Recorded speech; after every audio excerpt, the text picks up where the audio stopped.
प्रभु यीशु मसीह नाम में आप सभी को जय मसीह की। आपने पोस्टर में तो देख ही लिया होगा कि क्या किसी स्त्री के साथ शारीरिक संबंध बना सकते हैं, जिसे बाइबल व्यभिचार बोलती है। अर्थात और ख़ास तरह से बताना चाहूँ तो क्या किसी स्त्री के साथ पति पत्नी का संबंध बना सकते हैं, इसके बारे में बाइबल क्या बताती है। अगर आपने मेरे वीडियो को शुरू किया है तो पूरा ज़रूर देखिए लास्ट तक, ताकि परमेश्वर की इच्छा क्या है हम जानने पाएँ। पहला तीमुथियुस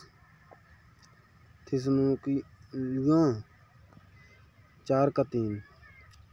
क्योंकि परमेश्वर की इच्छा यह है कि तुम पवित्र बनो, अर्थात व्यभिचार से बचे रहो। परमेश्वर की इच्छा यह है कि तुम व्यभिचार से बचो। तुम बोले तो हम व्यभिचार से बचें, पवित्र बने रहें और व्यभिचार से बचे रहें।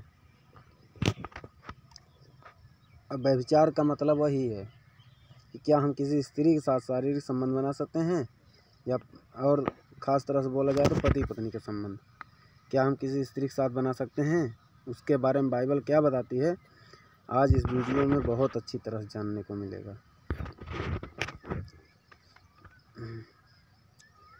पहला तीमुथियुस 5:20।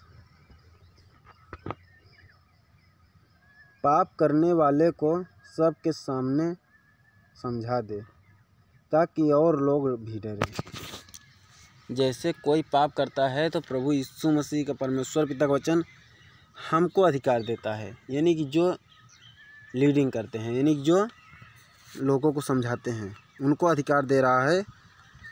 जैसे पास्टर हो गए, प्रचारक हो गए, उन सब को अधिकार दे रहा है कि उनको सब लोगों के सामने डांट दे और लोगों के सामने डांट दे, ताकि और भी लोग डरें।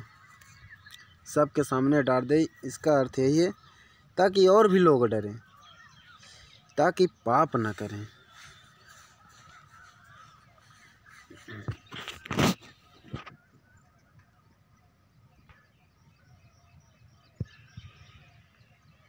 क्योंकि व्यभिचार ऐसा पाप है जो है मन से होता है। ये मन से होता है। अब मन को हम गंदा करते हैं। आइए दूसरे वचन को देखते हैं। पर यह जान रख कि अंतिम दिनों में कठिन समय आएगा। पर यह जान रख कि अंतिम दिनों में कठिन समय आएगा। कठिन समय बोले तो क्या, दुख की घड़ी। आइए और आगे देखते हैं। क्योंकि ऐसा समय आएगा कि लोग खरा उपदेश न सह सकेंगे, पर कानों की खुजली के कारण अपनी अभिलाषाओं के अनुसार अपने लिए बहुतेरे उपदेशक बटोर लेंगे। बोले तो क्या, जैसे कि आप बुरे काम कर रहे हो और मैं सच्चा उपदेश बताऊं प्रभु यीशु मसीह का, जिसे सच्चा उपदेश कहते हैं। सच्चा उपदेश है कि जो है व्यभिचार नहीं करना। व्यभिचार करना बहुत बड़ा पाप है। तो ये प्रभु यीशु मसीह परमेश्वर पिता वचन बता रहा है कि वो सह नहीं सकेंगे, खरा उपदेश सह नहीं सकेंगे, पर कानों की खुजली करना। कानों की खुजली कौन करता है? शैतान की इच्छा के अनुसार अपनी अभिलाषाओं बोले तो अपनी इच्छाओं के अनुसार अपने लिए बहुतेरे उपदेशक बटोर लेंगे। अपने लिए बहुतेरे उपदेशक यानी कि जो कि उनको बुरे काम करने से डांटे ना, रोके ना, वैसे लोगों को, बहुत से लोग को बटोर लेंगे। और आगे देखिए वचन क्या बोल रहा है। कोई तेरी जवानी को तुच्छ न समझने पाए, पर वचन और चाल चलन और प्रेम और विश्वास और पवित्रता में विश्वासियों के लिए आदर्श बन जाए। मतलब हमें अच्छे बन जाना है, ताकि लोग मेरा आदर और सम्मान करें। विश्वासियों की निगाह में अच्छे बनना है। हर लोग के निगाह में अच्छे बनना है, ताकि कोई ये ना कहने पाए कि ये जवान हो गया तो गड़बड़ा गया रास्ते में। और आगे देखिए वचन क्या बोल रहा है। इन बातों के पश्चात ऐसा हुआ कि उसके स्वामी की पत्नी ने यूसुफ की ओर आंख लगाई और कहा, मेरे साथ सो। हाँ मेरे भाइयों, अगर व्यभिचार के बारे में और भी ख़ास तरह से जानना है तो प्रभु यीशु मसीह के दास व्यभिचार में कैसे होने चाहिए, इस वचन को बताता है। व्यभिचार यीशु मसीह के दास कैसे होने चाहिए, ये वचन बता रहा है। उत्पत्ति पुस्तक 39 अध्याय 7 पद में। इन बातों के पश्चात ऐसा हुआ कि उसके स्वामी बोले तो वहाँ का राजा जो था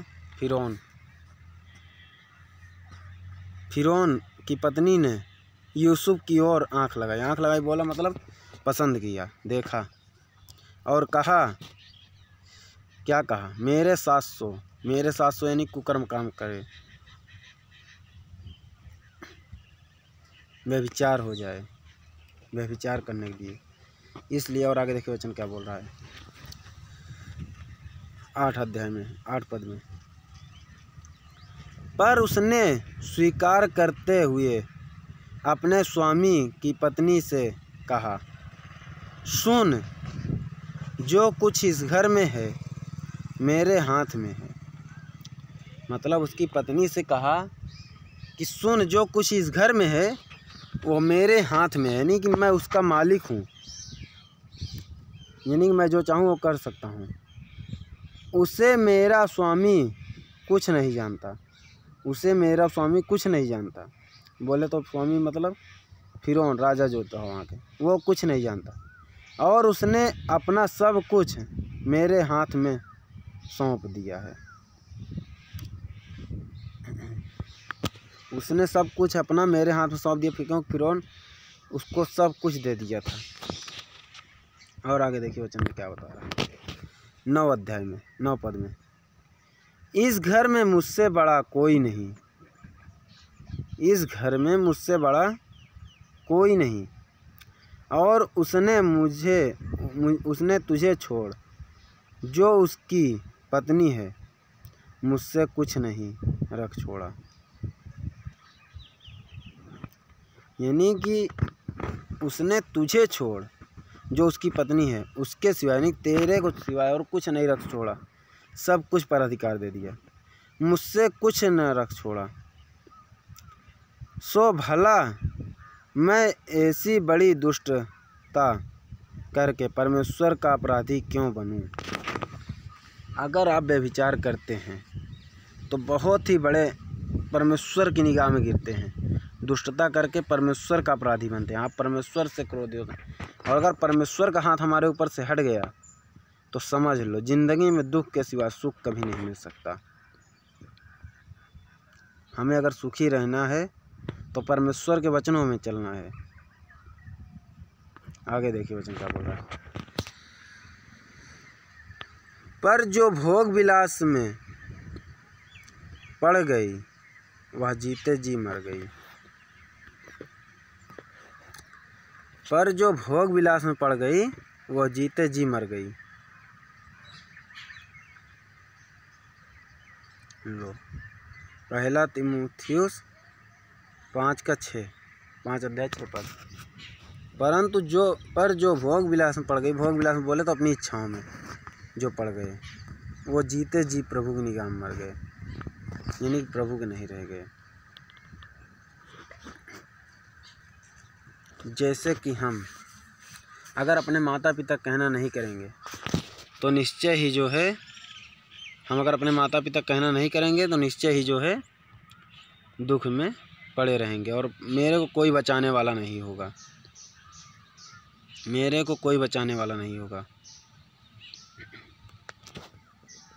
तो निश्चय ही प्रभु की इच्छाओं पे चलें और प्रभु से मन लगा के रखें, ताकि प्रभु हमसे नाराज़ ना हो। परमेश्वर अगर हमसे नाराज़ होगा तो हमें उससे कोई नहीं बचा सकता।